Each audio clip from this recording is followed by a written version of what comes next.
Hello there, Scott Casson alongside me, Steve Delgaudio, and it's your favorite time of the week. It's SaintsCast.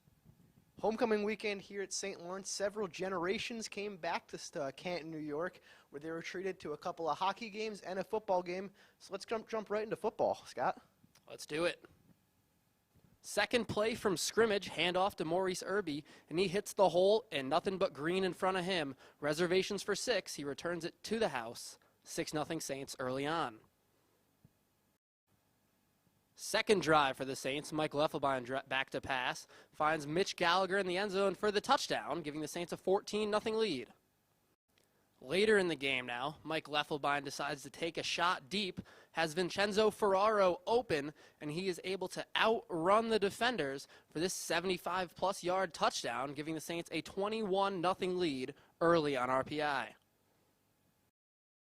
Second quarter here, RPI tries to get a little bit tricky with the Saints, but they could not trick Kyron Brown Wallace. He sniffs out this wide receiver pass and takes him down in the backfield. Second half now, RPI mounting a bit of a comeback on the Saints deep in the red zone. Throw this pass towards the end zone, but Alec Deach is there to pick it off. Saints ball. Saints hang on to knock off Rensselaer by a final of 24-21, and with the Hobart loss, that puts them in first place in the Liberty League all by themselves. Also a good weekend for field hockey. How did they do? Yeah, while football was playing right next door on North Country Field, the Saints field hockey team was playing Union, where they came out victorious 3-2, and they were led by Cara Pelosi, who tallied all 3 of the Saints' goals, including the game winner with 5 minutes left to go in the game. Now, as it was homecoming, a very busy Saturday, soccer was in action as well, and Scott, you were there for that, right? That's right. Number 6 in the country, William Smith, came to town, and the Saints played very tough in the first half, but unfortunately just wasn't enough. They fell 5-0. They returned to action this week against RPI and Union on the road. Also in action this weekend, the men's soccer team. They traveled down to Hobart and lost a heartbreaker.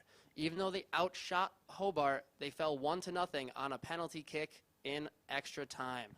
All right, that's it with soccer. Now I'm going to bump, set, spike it over to Steve, talk about some volleyball. That's right, Scott. We had some midweek action here in Berkman Gymnasium. On Wednesday evening, the Saints played the SUNY Potsdam Bears, and I'm going to warn you guys right now, the Bears were wearing camouflage uniforms, so you might not be able to see them in the clips, but let's show you right now. Jumping into action early here, we're going to see sophomore Maddie Rule right in the middle get a kill off the defense. Very nicely done by her. Now let's switch it over to another sophomore, Masha Kolesnikova. She led the team with 16 kills. There's one of them right there. That's also in the first game. Now moving forward in the game, this is the third set. Blocked by Deshane. Grace Kelly with a diving attempt, and Brown pushes it into the corner. Saints get the point.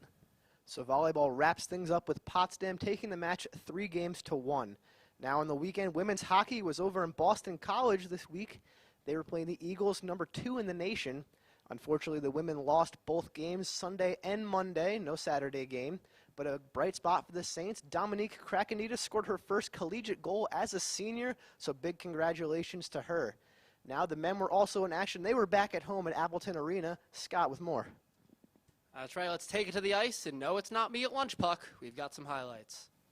Let's pick up the action here in the second period. Saints taking on Niagara. Ryan Lowe gets the breakout pass and takes it into the Saints zone and fires it past the Niagara goalkeeper, giving the Saints the lead in the second period.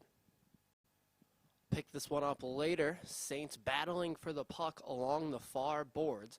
They're going to leave it to Christian Horn, who finds Sweetman, sends a beautiful pass to Tommy Thompson, who touches it past the goalkeeper. Sweetman with the assist, Tommy Thompson with the goal. Beautiful play for the Saints on the goal.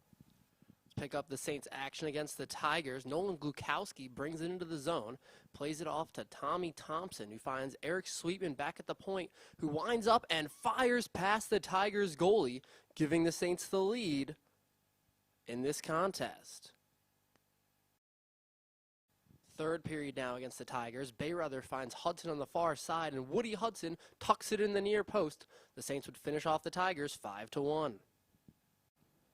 So now from ice hockey, let's take it to some summer hockey. Steve, hit us up with some golf.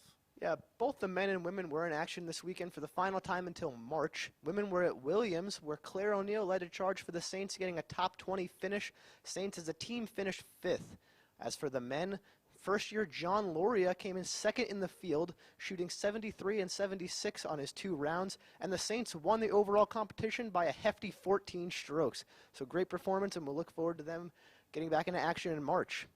Now looking at the athletes of the week, Cara Pelosi for the women. 3 goals, leads the charge for the Saints against Union, gets the win. Big win at home.